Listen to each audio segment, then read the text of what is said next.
T'es drépanocytaire, pourquoi tu fais des études? Tu vas bientôt mourir. Alors, je m'appelle Laetitia, j'ai 29 ans, je suis infirmière et je suis atteinte de la drépanocytose, de la forme la plus sévère, dite SS. La drépanocytose, c'est une maladie qui touche les globules rouges.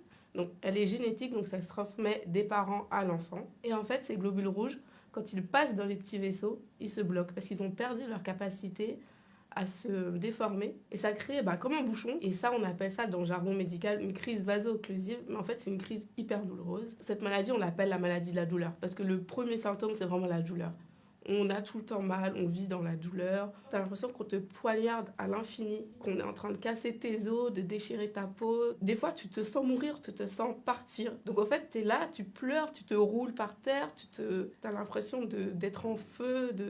Alors il y a plusieurs crises, il y a des petites crises.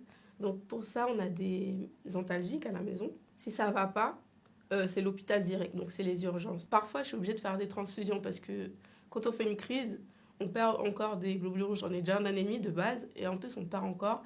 Donc on se retrouve vraiment, par exemple, des fois on se retrouve à 4 d'hémoglobine et ça nous sauve vraiment la vie. Et j'en profite vraiment pour dire merci à tous les donneurs parce que c'est super important. C'est comme un médicament, c'est un traitement. C'est l'échange transfusionnel, donc c'est-à-dire tous les mois, on nous enlève du sang et on nous donne du sang neuf. Une crise, ça peut durer, franchement, des petites crises, franchement, ça peut durer de 5 minutes comme un mois. Ce qui peut causer les crises, donc il y a plusieurs choses. Donc il y a le stress, donc les situations de stress, les émotions, ça joue, il y a une très grande part là-dedans. Le froid peut causer des crises parce que c'est vasoconstricteur, donc ça rigidifie les veines. Le fait d'être déshydraté, donc on doit beaucoup boire, minimum 2 litres par jour. D'éviter par exemple les vêtements trop serrés, d'aller trop en altitude, à plus de 1500 mètres c'est déconseillé, donc ça cause des crises aussi. Pareil, les voyages en avion, ça peut aussi causer des crises.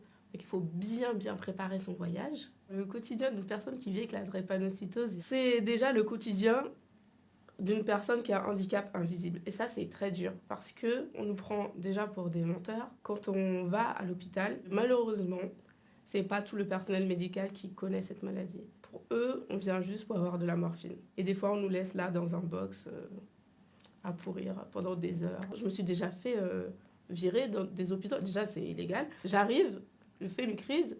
On m'a dit, faut pas venir ici, faut aller dans un autre hôpital. Mais j'étais en crise, là je pouvais mourir. Mais comme il voulait pas s'occuper de moi parce qu'il connaissait pas, il a préféré me donner un Doliprane et me jeter de l'hôpital. C'est des réflexions comme mais t'es drépanocytaire, pourquoi tu fais des études, tu vas bientôt mourir. Par exemple, j'étais en ST2S, je voulais faire infirmière et donc le prof nous a dit qui veut faire la préparation au concours. Donc j'ai levé la main comme d'autres filles. Il a pris toutes les filles sauf moi, il a dit non pas toi. J'ai dit pourquoi? Il me dit non mais toi avec ta maladie tu crois que tu vas faire quoi dans ta vie? Tu penses vraiment que tu vas faire infirmière? Ça peut être difficile au niveau de la famille parce qu'il faut que la famille accepte aussi. Des fois la famille n'accepte pas. Des fois tu perds des amis parce que la veille tu vas bien et le lendemain tu mets un lapin à ton ami parce qu'en fait tu te retrouves à l'hôpital, tu es malade et du coup personne ne comprend ça. Ils pensent que tu mens parce que la veille il t'a vu et tu allais très bien, ou il y a même 1 heure parce que ça vient comme ça d'un coup. C'est compliqué à vivre parce que ça se voit pas, je suis jeune. Alors imagine juste la tête des gens quand je vais à la caisse handicapée. C'est juste horrible, je me prends, soit on m'insulte, soit des réflexions, faut toujours se justifier. Franchement au début, quand j'ai eu mes cartes, j'avais du mal à m'en servir.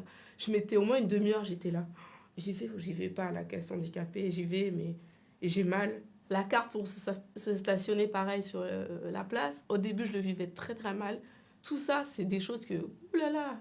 Alors là, j'ai mis derrière moi. Et il n'y a aucun tabou. Toutes les questions sur la drépanocytose, je réponds à tout. C'est normal d'y répondre et il ne faut pas se cacher parce que si on veut que cette maladie soit connue, qui mieux que nous-mêmes pouvons le dire au monde puisque personne ne sait ce qu'on ressent à part nous-mêmes. C'est comme ça que ça va avancer. Et c'est comme ça qu'on va assumer la maladie et qu'on va vivre mieux notre handicap.